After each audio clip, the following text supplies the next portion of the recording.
ఒక సిఐ ఎవరి మాట వినని సీతయ్యగా ఎదవ తెలివితేటలు చూపించుకే నేనేం చూపించాను సార్. ఉరుములా ఉరిమాడు, మెరుపులా మెరిచాడు. ఏంట్రా ఆడదా ఉన్నాడు ఏంట్రా అది? ప్రస్తుతం ఆయన ఏం చేస్తున్నాడు? సైలెంట్ గా ఉన్నాడా? అది చెప్పేది మీరు కాదండి, రుచిరాజు ప్రపంచ యాత్రికుడు. ఈ రోజు ఈ దానిమ్మ తోటకు వచ్చాను. ఎందుకు అడుగు తింటానికా? కానీ ఇంతకు ఆయన ఎవరో మీ అందరికీ తెలిసే ఉంటుంది. తెలియని వారి కోసం చెప్తున్నా. అరే చదువు మీద దృష్టి పెట్టి అయ్యవయ్యేస్ ఏదో ఒకటి అయ్యి దేశాన్ని ఉద్ధరించరా. కానీ సార్ నమస్తే అండి నారాజు గారు. బాగున్నారు కదా సార్? స్టార్టింగ్ లో అబ్బా ఏం చేస్త్రీ ఎప్పుడు ఇలాగే చేస్తారా? ఈ మధ్యలో చేస్తున్నారా? చూసే కరెంటు తీగలా ఉంటారు సార్ మీరు. బ్రాందీ సోడా కలిసినంత స్ట్రాంగ్ గా ఉంటది. మనం అసెంబ్లీ మొగం చూడలేం, పార్లమెంట్ మొగం చూడాలి. ఎందుకంటే పాతన సామాను వాడికి అమ్మేసి ఒక క్వార్టర్ మంది కూడా దావని. 10th రెగ్యులర్ గా పాస్ అయ్యారా? లేదు లేదు, ఒక సబ్జెక్ట్ అర్థమవుతుంది. ఇలా వెనకే డిగ్రీ అన్నే చదివావు. లా ఎస్కే యూనివర్సిటీ లా చేశారు మీరు. నారాయణ నువ్వా? మనం 11 సీట్లకే పరిమితం కావడం జరిగింది. ముందుకు పోయారు, దూకుడు పోయారు. ఎక్కడ పోయినా మీరు దూకుడు అంతేనా? బేసిక్ గా ఏదో పెద్ద దొంగల ముఠ అన్నమాట. అది కాదు, అది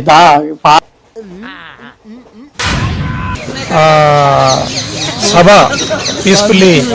ఎలా జాబ్స్ ఇచ్చారు సార్ వీళ్ళకి? నేను రావటం, మా ఆవిడ కోసం వెతుక్కోవటం, అది ఇల్లు అమ్ముకొని ఎక్కడో పోవటం, ఏం చేయాలి?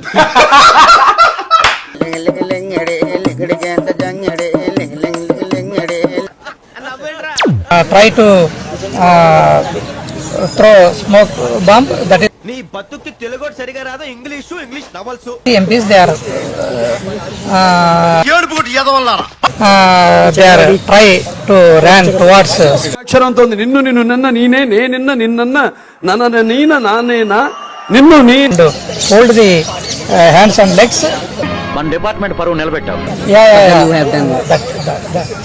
In the ఇక నీ బతుకంతా బీరకాయలు, ఆనపకాయలు, కాకరకాయలు, తొక్క తోట కూడా తిని బతకాల్సిందే. శాతగానాన్ని తెచ్చి ఎస్ఐని కానిస్టేబుల్ ని చేయలేరు. ఎవడ్రా నువ్వు దారి తప్పని ఏను పిల్ల ఉన్నావు? ఏ ఒక్క కొంచెం వెయిట్ చేయండి. జస్ట్ 1 year బ్యాక్ మంది సేమ్ పొజిషన్. అండ్ జబర్దస్త్ గా ఎన్ని లక్షల రూపాయల రెమ్యునరేషన్ తీసుకున్నానో నా అకౌంట్లు చూస్తే ఏం సంబా నువ్వేం చెప్తావు? పిచ్చి ఎదవల్లాగా పిచ్చి పట్టి జనసేన పిల్ల ఎదవలు రాళ్లతో దెంగితే కళ్ళు అదురుతాయి, రాళ్లతో దెంగితే కళ్ళు అదురుతాయి. నేను 150 సినిమాలు చేశాను. చెప్పడానికి మమ్మల్ని పిలిచావు. FIR చేయలేదు, ఎవరికి శిక్ష కూడా వేయలేదు.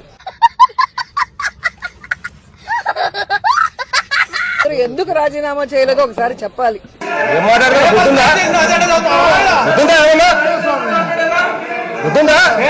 ఇవేమీ తెలియని చదువురాని ఎదవలు దద్దమ్మలు మాట్లాడే మాటలకి ఆన్సర్ ఇవ్వాల్సిన అవసరం లేదనుకుంటున్నా.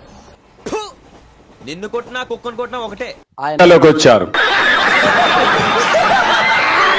చెప్తే చేస్తాడు, చేసేదే చెప్తాడు. ఎవరి బాబు? చిన్నప్పుడు ఇంటి నుంచి పారిపోయిన మన పిచ్చేశ్వర్ అధికారం కోల్పోయి 6 నెలలు అవుతుంది. కొంతమంది ఉండేవాళ్ళు, వాళ్ళని కూడా వీళ్ళు నలిపేశారుగా, పిసికేశారుగా వీళ్ళందరూ. కోపం వచ్చిందంటే లోపలికి తోస్తా. ఈసారి 2 లాఠీలు ఇరుగుతాయి.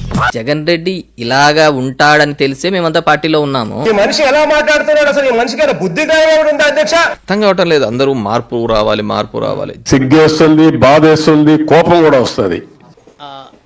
నాకు అర్థం కాలేదు సార్. ఎలక్షన్లు అయిపోయిన 4 నెలల తర్వాత బురద వేసిపోవడం. ఫ్యూచర్ లో నీ బతుకు అంతే. వస్తాను మన గుడి దగ్గర కలుద్దాంలే బాబా. ఇప్పుడు మేము గవర్నమెంట్ లో లేం కాబట్టి మా సైడ్ నుంచి వలసలు పోతానే. మీవే నడుస్తా ఉంటాయి కదా బాగా. సో అది ఎట్లా ఏంది అనేది పార్టీ అందరినీ అలీ గేదెలు లేని ఊరు, బాధలు లేని మనుషులు ఉండరు నాయన. దూర ఆలోచన అని అనుమానం వచ్చింది అన్నమాట. సార్ గారు ఏమైనా మెయింటైన్ చేశారు అప్పట్లోనే అనిపిస్తుంది. ఏం లేదు కదా సార్?